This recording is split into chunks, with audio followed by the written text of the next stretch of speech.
Certaines histoires commencent comme un rêve, et se transforment lentement en cauchemar. Sarah avait 17 ans quand elle est tombée amoureuse. Au début, tout semblait parfait, les messages, les promesses, l'attention.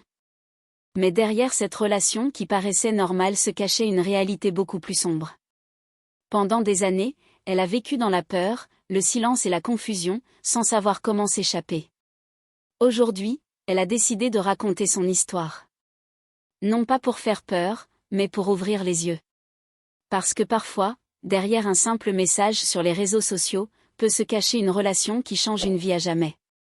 Alors prenez quelques minutes, écoutez cette histoire jusqu'au bout, car ce que Sarah a vécu pourrait arriver à n'importe qui.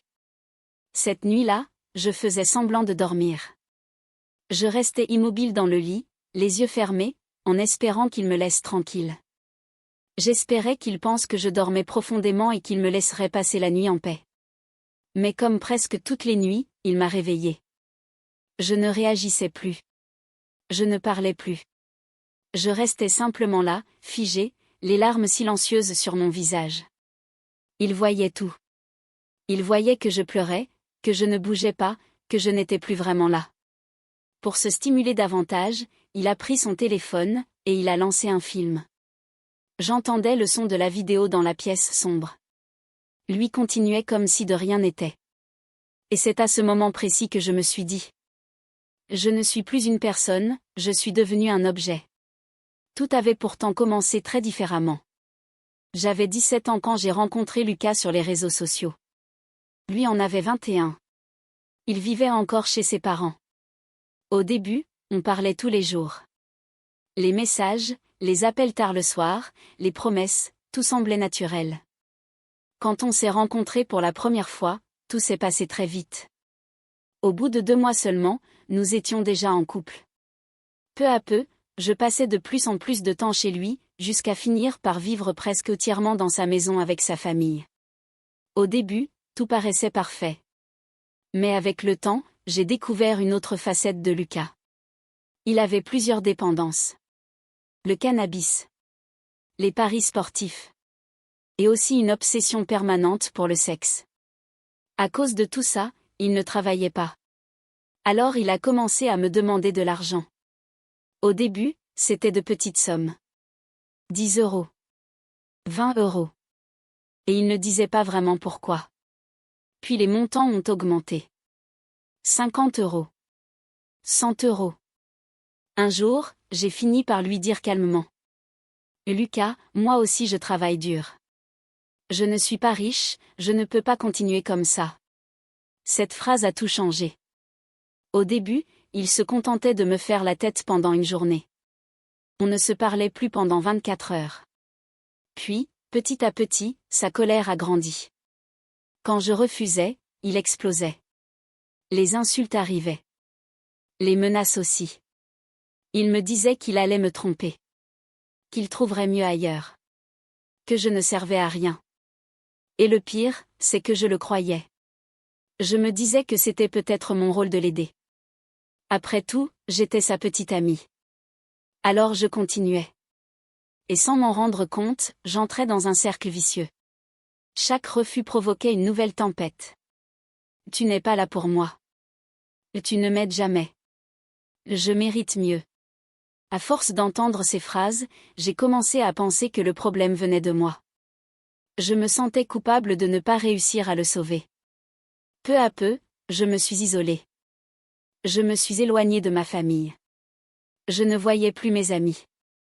Il ne restait plus que lui, et sa voix dans ma tête. Avec le temps, il a commencé à perdre complètement le contrôle. Quand je voulais partir, il m'enfermait dans sa chambre. Il était persuadé que j'allais voir quelqu'un d'autre. Sa jalousie devenait paranoïaque. Je n'avais plus le droit de sortir en ville. Voir des amis. Aller à la salle de sport. Boire un verre quelque part. Ma vie avait disparu. La première fois qu'il a été violent physiquement, ce n'était pas encore des coups. Il lançait des objets. Un stylo. Un paquet de cigarettes. Des feuilles. Tout ce qui lui passait sous la main. Puis un jour, Parce que j'avais refusé de lui donner encore de l'argent pour ses paris, il m'a plaqué contre le mur de sa chambre. Le soir, je suis descendu dîner avec sa famille. Ils m'ont regardé longuement. Mon cou était devenu violet. Ils m'ont demandé ce qui s'était passé. Et moi, je l'ai défendu. Je crois que je regretterai ça toute ma vie. Parce que ce jour-là, il a compris qu'il pouvait aller plus loin. Après ça, les gifles sont arrivées. Puis les coups de poing. Je partais travailler le matin avec des marques que je devais cacher sous du maquillage. Je ne pouvais pas retourner chez mes parents non plus. J'avais peur qu'ils découvrent tout, et qu'ils aillent le confronter. Et cette idée me terrifiait. Un jour, nous étions dans la voiture. Nous nous disputions encore à propos de ses dépendances. À bout de force, je lui ai dit. Lucas, je vais partir. Je n'en peux plus. Il a explosé. Dans l'habitacle fermé de la voiture, les coups ont commencé à tomber. Puis j'ai senti un craquement. Mon nez saignait.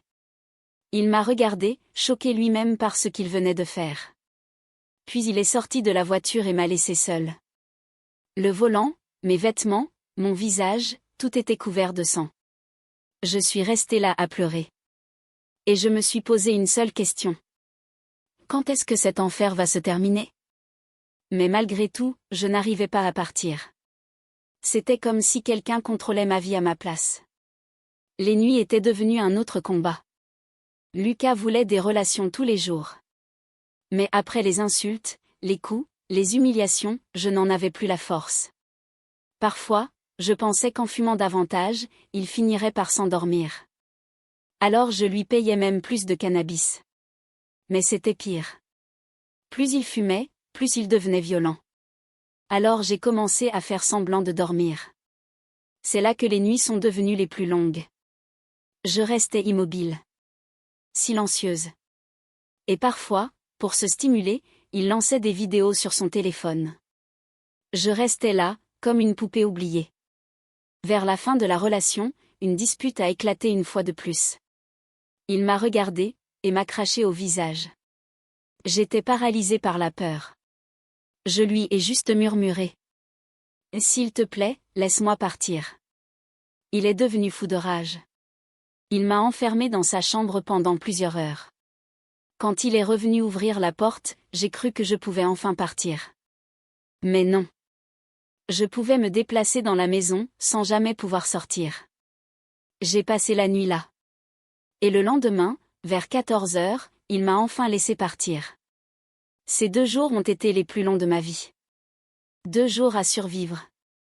En mai 2022, après une semaine sans se voir, il m'a appelé. « Viens, j'ai des choses importantes à te dire. » J'y suis allée. Il m'a emmenée sur un terrain vague. La discussion a encore tourné autour de ses addictions. Puis soudain, tout a basculé. Il m'a regardé dans les yeux, et il a couru vers moi. Je me souviens seulement du choc. Puis du noir. Quand j'ai rouvert les yeux, j'étais au sol. Je l'ai vu me regarder. Pour la première fois, il avait peur. Je me suis relevée difficilement. Une énorme bosse gonflait sur mon front. Je voyais flou. Je ne sentais presque plus mon corps. Il m'a simplement dit. « Va aux urgences, mais ne dis rien. » Je suis montée dans ma voiture. Sur la route, je me suis demandé si j'allais enfin dire la vérité.